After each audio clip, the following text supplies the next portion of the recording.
Bonjour, nous sommes là aujourd'hui pour parler des propositions de la Marche mondiale pour la paix et la non-violence. Il y en a 5. La première, le désarmement nucléaire au niveau mondial. La seconde, le retrait des troupes étrangères des territoires occupés. La troisième, la réduction progressive et proportionnelle de l'armement conventionnel.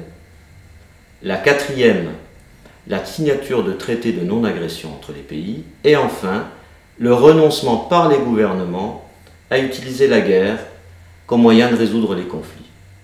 Nous commençons donc aujourd'hui par le premier point, mais suivrons 4 autres vidéos pour développer les autres points. Donc aujourd'hui, nous allons parler du désarmement nucléaire au niveau mondial. Il faut savoir que pendant que nous sommes en train de parler ici, il y a 10 000 têtes nucléaires qui sont pointées vers nous et qui sont en état d'alerte. Nous avons la possibilité de détruire 10 fois notre planète. Malheureusement, ce n'est pas un simple risque théorique.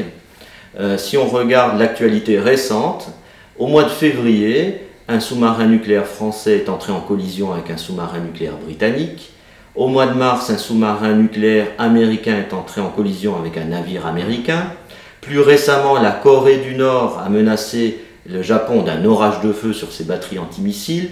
Bref, on voit que chaque mois, il y a le risque d'un conflit majeur ou d'un accident majeur. Parce qu'au niveau nucléaire, c'est toujours majeur.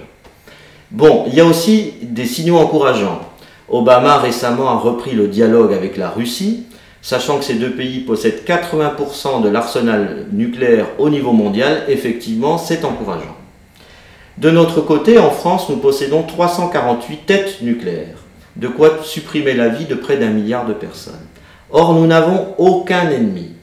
La Marche mondiale pour la paix et la non-violence a cette revendication simple pour la France, le désarmement nucléaire immédiat. La semaine prochaine, donc, nous nous reverrons pour parler du second point, à savoir le retrait des troupes étrangères des territoires occupés.